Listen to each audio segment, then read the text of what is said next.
S ವೀಕ್ಷಕರೇ, ಕುರ್ಚಿ ಬಿಟ್ಟು ಕೊಟ್ಟರು ಸಿದ್ದರಾಮಯ್ಯನವರ ಕೋಪ ತಣ್ಣಗೆ ಆಗಿಲ್ಲ. ಸಚಿವ ಸಂಪುಟ ವಿಸ್ತರಣೆಯಾದಾಗಿನಿಂದ ಸಿದ್ದರಾಮಯ್ಯ ಫುಲ್ ಸೈಲೆಂಟ್ ಆಗಿದ್ದಾರೆ. ಆದರೆ ಅವರ ಮೌನ ಡಿಕೆಶಿಗೆ ಇನ್ನಿಲ್ಲದ ತಲೆನೋವಾಗಿದೆ. ಎಸ್, ಅಧಿವೇಶನದ ಸಮಯದಲ್ಲೇ ಒಂದು ರೀತಿಯ ಸೈಲೆಂಟ್ ವಾರ್ ಶುರುವಾಗಿದೆ.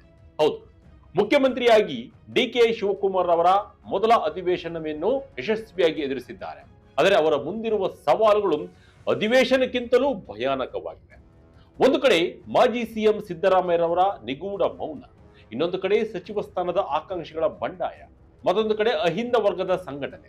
ಹೀಗೆ ಹತ್ತಾರು ತಲೆನೋವುಗಳು ಡಿಕೆಶಿಯನ್ನು ನಿದ್ದೆಗೆಡಿಸಿವೆ. ಅದರಲ್ಲೂ ಸಿದ್ದರಾಮಯ್ಯರಂತೂ ಆಪ್ತರ ಬಳಿ ಫುಲ್ ಸಿಡಿಮಿಡಿಗೊಂಡಿದ್ದಾರೆ. ಸಿದ್ದರಾಮಯ್ಯರವರ ಕೋಪ ಹೈಕಮಾಂಡ್ಗೆ ಬಿಸಿ ತುಪ್ಪವಾಗಿ ಪರಿಣಮಿಸಿದೆ. ಹಾಗಾದ್ರೆ ಸಿದ್ದರಾಮಯ್ಯ ಯಾಕೆ ಇಷ್ಟು ಗಂಭೀರವಾಗಿದ್ದಾರೆ? ಕೃಷ್ಣಪ್ಪ ಮತ್ತು ಪ್ರಿಯಕೃಷ್ಣ ಅಧಿವೇಶನಕ್ಕೆ ಬಾರದೆ ಶಾಕ್ ನೀಡಿದ್ದು ಯಾಕೆ? ಸೆಪ್ಟೆಂಬರ್ನಲ್ಲಿ ಅಹಿಂದ ಬಾಂಬ್ ಸಿಡಿಸಲು ಸಿದ್ದು ರೆಡಿಯಾಗಿದ್ದಾರೆ. ಈ ಎಲ್ಲ ಇಂಟ್ರೆಸ್ಟಿಂಗ್ ರಾಜಕೀಯ ಲೆಕ್ಕಾಚಾರಗಳನ್ನ ಈ ವಿಡಿಯೋದಲ್ಲಿ ನೋಡ್ತಾ ಹೋಗೋಣ. ಎಲ್ಲೂ ಸ್ಕಿಪ್ ಮಾಡದೆ ಈ ವಿಡಿಯೋ ನೋಡಿ. ಸ್ಫೋಟಗೊಳ್ತಾರ ಸಿದ್ದರಾಮಯ್ಯ, ಸದನದಲ್ಲಿದ್ದರೂ ಮಾತನಾಡದ ಟಗರು.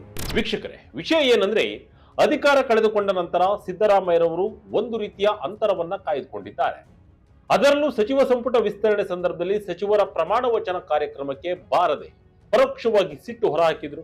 ತಾವು ಹೇಳಿದವರಿಗೆ ಬಿಟ್ಟು ಹೈಕಮಾಂಡ್ ಬೇರೆಯವರಿಗೆ ಮಂತ್ರಿ ಸ್ಥಾನ ಕೊಟ್ಟಿರುವುದು ಸಿದ್ದು ಕೆಂಗಣ್ಣಿಗೆ ಗುರಿಯಾಗಿದೆ. ಸಿದ್ದರಾಮಯ್ಯ ಯಾವಾಗ ರಾಂಗ್ ಆದ್ರೂ ಡಿಕೆಶಿಗೆ ನಡುಕ ಶುರುವಾಗಿದೆ. ಸಿದ್ದರಾಮಯ್ಯನವರ ಮನೆಗೆ ಹೋಗಿ ಬಂದರೂ ಕೂಡ ಸಿಟ್ಟು ತಣ್ಣಗೆ ಆಗಿಲ್ಲ. ಮೂಲಗಳ ಪ್ರಕಾರ ಇಬ್ಬರು ಒಂದೇ ಫ್ಲೈಟ್ ನಲ್ಲಿ ಡೆಲ್ಲಿಗೆ ಹೋಗಿ ಬಂದರೂ ಕೂಡ ಒಂದು ಚೂರು ಸಿದ್ದರಾಮಯ್ಯ ಮಾತಾಡಿಲ್ವಂತೆ. ಇದು ಹೈಕಮಾಂಡ್ ನಾಯಕರಲ್ಲೂ ಕೂಡ ಕಳವಳಕ್ಕೆ ಕಾರಣವಾಗಿದೆ. ಕುರ್ಚಿ ಬಿಟ್ಟು ಕೊಡುವಾಗ ಸೈಲೆಂಟ್ ಆಗಿದ್ರು, ಆದ್ರೆ ಈಗ ಸಿದ್ದುವ ಅಸಲಿ ಆಟವನ್ನ ಶುರು ಮಾಡಿದ್ದಾರೆ. ಎಸ್, 8 ದಿನಗಳ ಕಾಲ ವಿಧಾನಮಂಡಲ ಅಧಿವೇಶನ ನಡೆದರೂ ಕೂಡ ಸಿದ್ದರಾಮಯ್ಯರವರು ಸದನದಲ್ಲಿ ಬಹುತೇಕ ಮೌನಕ್ಕೆ ಶರಣಾಗಿದ್ದರು. ಯಾವುದೇ ಗಂಭೀರ ಚರ್ಚೆಗಳಲ್ಲಿ ಭಾಗಿಯಾಗದೆ ಅಥವಾ ಸರ್ಕಾರದ ಪರವಾಗಿ ಬಲವಾಗಿ ಬ್ಯಾಟಿಂಗ್ ಮಾಡದೆ ಅವರು ಸುಮ್ಮನಿರುವುದು ಕಾಂಗ್ರೆಸ್ ವಲಯದಲ್ಲಿ ನಾನಾ ವ್ಯಾಖ್ಯಾನಗಳಿಗೆ ಎಡೆಮಾಡಿಕೊಟ್ಟಿದೆ. ಸಾಮಾನ್ಯವಾಗಿ ಸಿದ್ದರಾಮಯ್ಯ ಅಂದ್ರೆ ಸದನದಲ್ಲಿ ಗರ್ಜಿಸುವ ನಾಯಕ.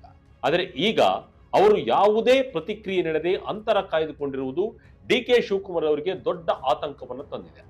ಸಿಎಂ ಡಿಕೆಶಿರವರು ಎಲ್ಲವನ್ನ ಸರಿಪಡಿಸಲು ಪ್ರಯತ್ನಿಸುತ್ತಿದ್ದರೂ ಸಿದ್ದರಾಮಯ್ಯರವರ ಮುನಿಸು ಮಾತ್ರ ತಣ್ಣಗಾಗದಂತೆ ಕಾಣ್ತಾ ಇದೆ. ಇದು ಈಗ ದಿಲ್ಲಿ ನಾಯಕರಲ್ಲೂ ದಿಗಿಲು ಹುಟ್ಟಿಸಿದೆ. ಸೆಪ್ಟೆಂಬರ್ನಲ್ಲಿ ಅಹಿಂದ ಬಾಂಬ್ ಸಿಡಿಸಲು ಸಿದ್ದು ಸಿದ್ಧತೆ. ಡಿಕೆಶಿ ನಿದ್ದೆಗೆಡಿಸಿದ ಅಹಿಂದ ಸಮಾವೇಶದ ಸಿಗ್ನಲ್. ವೀಕ್ಷಕರೇ, ಸಿದ್ದರಾಮಯ್ಯನವರು ಕೇವಲ ಸದನದಲ್ಲಿ ಮೌನವಾಗಿದ್ದಾರೆ ಅಷ್ಟೇ, ಆದರೆ ಹೊರಗಡೆ ದೊಡ್ಡ ರಣತಂತ್ರವನ್ನು ಹೆಣೆದಿದ್ದಾರೆ.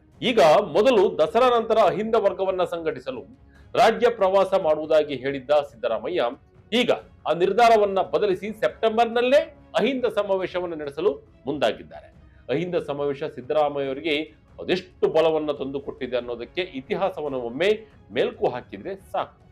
ಎಸ್, ಹಿಂದೆ ಜೆಡಿಎಸ್ ಸರ್ಕಾರವಿದ್ದಾಗ ಸಿದ್ದರಾಮಯ್ಯರವರು ಉಪಮುಖ್ಯಮಂತ್ರಿ ಆಗಿದ್ರು. ಅಂದು ದೇವೇಗೌಡರ ಕುಟುಂಬದ ವಿರುದ್ಧ ಸಿಡಿದೆದ್ದು ಇದೇ ರೀತಿ ಅಹಿಂದ ಬಾವುಟವನ್ನು ಎತ್ತಿ ಹಿಡಿದಿದ್ದು ರಾಜ್ಯದಂತ ಅಹಿಂದ ನಾಯಕರನ್ನು ಒಟ್ಟುಗೂಡಿಸಿದ್ರು.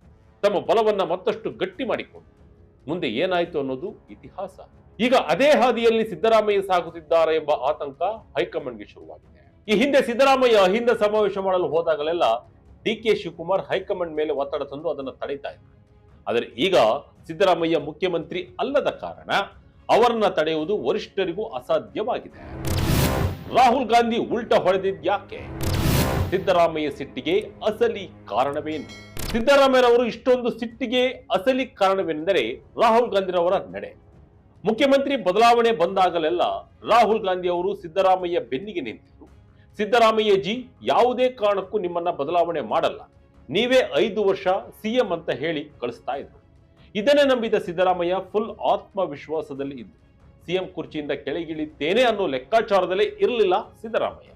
ಒಮ್ಮೆ ರಾಹುಲ್ ಗಾಂಧಿ ಕರ್ನಾಟಕಕ್ಕೆ ಬಂದಾಗ ನಿಮ್ಮನ್ನು ಯಾವುದೇ ಕಾರಣಕ್ಕೂ ಸಿಎಂ ಸ್ಥಾನದಿಂದ ಕೆಳಗಿಳಿಸುವುದಿಲ್ಲ ಎಂದು ಭರವಸೆಯನ್ನು ನೀಡಿದರು. ಆದರೆ ರಾಹುಲ್ ಗಾಂಧಿ ಯಾವ ಒತ್ತಡದಿಂದ ಬಳಲಿದ್ದಾರೋ ಗೊತ್ತಿಲ್ಲ, ಸಿದ್ದರಾಮಯ್ಯರನ್ನ ಕೆಳಗಿಳಿಸಿ ಬಿಟ್ಟರು. ಇದು ಸಿದ್ದರಾಮಯ್ಯರವರಿಗೆ ಅರಗಿಸಿಕೊಳ್ಳಲು ಸಾಧ್ಯವಾಗಿಲ್ಲ. ವರಿಷ್ಠರ ಈ ದ್ವಂದ್ವ ನಿಲುವಿನಿಂದಾಗಿ ಸಿದ್ದರಾಮಯ್ಯರವರು ಒಳಗೆ ಕುದಿತಾ ಇದ್ದಾರೆ. ಒಂದು ವೇಳೆ ಈ ಕೋಪ ಮುಂದುವರಿದರೆ ಅದು ಕಾಂಗ್ರೆಸ್ ಪಕ್ಷದ ಅಸ್ತಿತ್ವಕ್ಕೆ ಧಕ್ಕೆ ತರಬಹುದು ಎಂದು ಹಿರಿಯ ನಾಯಕರು ಈಗ ತಲೆಯನ್ನ ಕೆಡಿಸಿಕೊಂಡಿದ್ದಾರೆ. ಸಂಪುಟ ಪುನರ್ರಚನೆ ಎಂಬ ಅಂತಿಮ ಅಸ್ತ್ರ ಯಾರಿಗೆ ಸಿಗಲಿದೆ? ಸಚಿವ ಸ್ಥಾನ ಯಾರಿಗೆ? ಕೋಕ್? ಈ ಎಲ್ಲ ಗೊಂದಲಗಳಿಗೆ ಪೂರ್ಣ ವಿರಾಮ ಹಾಕಲು ಈಗ ಹೈಕಮಾಂಡ್ ಸಣ್ಣ ಗಾತ್ರದ ಸಂಪುಟ ಪುನರ್ರಚನೆ ಮಾಡಲು ಪ್ಲಾನ್ ಮಾಡಿದೆ. ಸಿದ್ದರಾಮಯ್ಯರವರ ಆಸೆಯಂತೆ ಬಸವರಾಜ ಶಿವಣ್ಣನವರವರಿಗೆ ಸ್ಥಾನ ನೀಡಲು ಚರ್ಚೆ ನಡೀತಾ ಇದೆ. ಇನ್ನು ಒಕ್ಕಲಿಗ ಕೋಟದಲ್ಲಿ ಎಂ ಕೃಷ್ಣಪ್ಪ ಅವರಿಗೆ ಸ್ಥಾನ ನೀಡಲು ಎಚ್.ಸಿ. ಬಾಲಕೃಷ್ಣರವರು ತಮ್ಮ ಸ್ಥಾನದ ತ್ಯಾಗ ಮಾಡಲು ಸಿದ್ಧ ಎಂಬ ಮಾತುಗಳು ಹೇಳಿದ್ದಾರೆ. ಮಹಿಳಾ ಕೋಟದಲ್ಲಿ ರೂಪಕಲಾ ಶಶಿಧರ್ ಅವರಿಗೆ ಅವಕಾಶ ನೀಡುವ ಬಗ್ಗೆಯೂ ಮಾತುಕತೆ ನಡೀತಾ ಇದೆ. ಈ ಬದಲಾವಣೆಗಳ ಮೂಲಕ ಸಿದ್ದರಾಮಯ್ಯ ಅವರ ಸಿಟ್ಟನ್ನ ತಣ್ಣಗೆ ಮಾಡಬಹುದು ಎಂಬುದು ವರಿಷ್ಠರ ಲೆಕ್ಕಾಚಾರ. ಆದರೆ ಹೈಕಮಾಂಡ್ ಮಾತ್ರ ಇನ್ನೂ ಈ ಲೆಕ್ಕಾಚಾರಕ್ಕೆ ಸಂಪೂರ್ಣ ಗ್ರೀನ್ ಸಿಗ್ನಲ್ ನೀಡಿಲ್ಲ. ಒಂದು ವೇಳೆ ಸಂಪುಟ ಬದಲಾದ್ರೆ ಸಿದ್ದು ತಣ್ಣಗೆ ಆಗಬಹುದು. ಆದರೆ ಡಿಕೆಶಿ ಏನ್ ಮಾಡ್ತಾರೆ ಅನ್ನೋದು ಈಗ ಸದ್ಯದ ಕುತೂಹಲ. ಶಾಸಕ ಕೆಎನ್ ರಾಜಣ್ಣ ನಿಗೂಢ ನಡೆ, ಜೆಡಿಎಸ್ ಕಡೆಗೆ ಮುಖ ಮಾಡಿದ್ದಾರ ಅಪ್ಪ ಮಗ. ಇನ್ನು ತುಮಕೂರಿನ ಪ್ರಭಾವಿ ನಾಯಕ ಕೆಎನ್ ರಾಜಣ್ಣರ ನಡೆ ಕೂಡ ಅಷ್ಟೇ ನಿಗೂಢವಾಗಿದೆ. ರಾಹುಲ್ ಗಾಂಧಿ ವಿರುದ್ಧವೇ ಮಾತನಾಡಿದ್ದರು ಎಂಬ ಕಾರಣಕ್ಕೆ ಏಕಾಏಕಿ ಮಂತ್ರಿಗಿರಿಯನ್ನ ಕಿತ್ತುಕೊಂಡಿದ್ದರು. ಸಿದ್ದರಾಮಯ್ಯ ಅದೆಷ್ಟೇ ಪ್ರಯತ್ನಿಸಿದರೂ ಹೈಕಮಾಂಡ್ ನಾಯಕರು ಸೊಪ್ಪು ಹಾಕಲಿಲ್ಲ. ಆಗಿನಿಂದಲೂ ರಾಜಣ್ಣ ವರಿಷ್ಠರ ಮೇಲೆ ಕುದಿತಾ ಇದ್ದಾರೆ.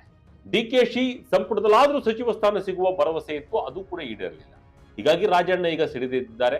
ಇದೇ ಸಿಟ್ಟಿನಿಂದಲೇ ರಾಜಣ್ಣರವರು ನಿತ್ಯವೂ ಒಂದೊಂದು ಭವಿಷ್ಯವನ್ನು ನುಡಿದಿದ್ದಾರೆ. ಇದರ ನಡುವೆ ಅವರ ಪುತ್ರ ರಾಜೇಂದ್ರರವರು ಇತ್ತೀಚೆಗೆ ಮಾಜಿ ಪ್ರಧಾನಿ ಎಚ್.ಡಿ. ದೇವೇಗೌಡರವರನ್ನ ಭೇಟಿ ಮಾಡಿರುವುದು ಕಾಂಗ್ರೆಸ್ನಲ್ಲಿ ನಡುಕ ಹುಟ್ಟಿಸಿದೆ.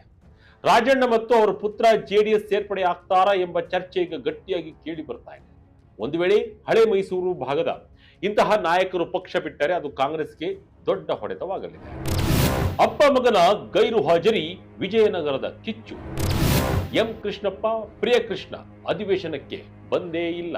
ಕಾಂಗ್ರೆಸ್ ಪಾಲಿಗೆ ಅತಿದೊಡ್ಡ ಮುಜುಗರದ ಸಂಗತಿ ಅಂದ್ರೆ ವಿಜಯನಗರದ ಶಾಸಕ ಎಂ ಕೃಷ್ಣಪ್ಪ ಹಾಗೂ ಅವರ ಪುತ್ರ ಪ್ರಿಯಕೃಷ್ಣರವರ ನಡೆ.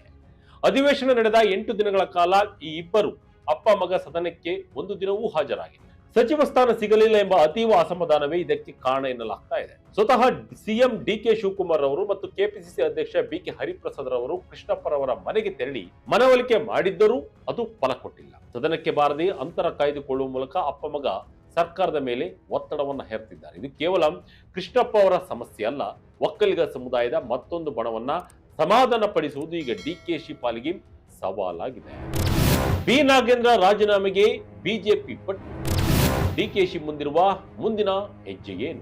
ವಾಲ್ಮೀಕಿ ಅಭಿವೃದ್ಧಿ ನಿಗಮದ ಹಗರಣಕ್ಕೆ ಸಂಬಂಧಿಸಿದಂತೆ ಬಿ ನಾಗೇಂದ್ರರವರ ರಾಜೀನಾಮೆಗೆ ಬಿಜೆಪಿ ಭಾರಿ ಒತ್ತಡವನ್ನು ಹೇರ್ತಾ ಇದೆ. ಅಧಿವೇಶನದಲ್ಲಿ ಗದ್ದಲ ಸೃಷ್ಟಿಸಿದ್ದ ಬಿಜೆಪಿ ಈಗ ಬೀದಿಗಿಳಿದು ಹೋರಾಟ ಮಾಡಲು ಸಜ್ಜಾಗಿದೆ. ಈ ಬೆಳವಣಿಗೆಯನ್ನ ಬಳಸಿಕೊಂಡು ಡಿಕೆಶಿರವರು ಸಂಪುಟದಲ್ಲಿ ಸರ್ಜರಿ ಮಾಡಲು ಮುಂದಾಗಬಹುದು. ಒಂದು ವೇಳೆ ನಾಗೇಂದ್ರ ರಾಜೀನಾಮೆ ನೀಡಿದ್ರೆ ಎರಡೂ ಸ್ಥಾನಗಳು ಖಾಲಿಯಾಗುತ್ತವೆ. ಆಗ ಕೃಷ್ಣಪ್ಪ ಮತ್ತು ಅವರನ್ನ ಸೇರಿಸಿಕೊಳ್ಳುವುದು ಸುಲಭವಾಗುತ್ತದೆ. ಆದರೆ ಇದು ಸಿದ್ದರಾಮಯ್ಯರವರ ಮನವೊಲಿಸಲು ಸಾಕಾಗುತ್ತದೆಯೇ ಎಂಬುದು ಈಗಿನ $1 ಮಿಲಿಯನ್ ಪ್ರಶ್ನೆ.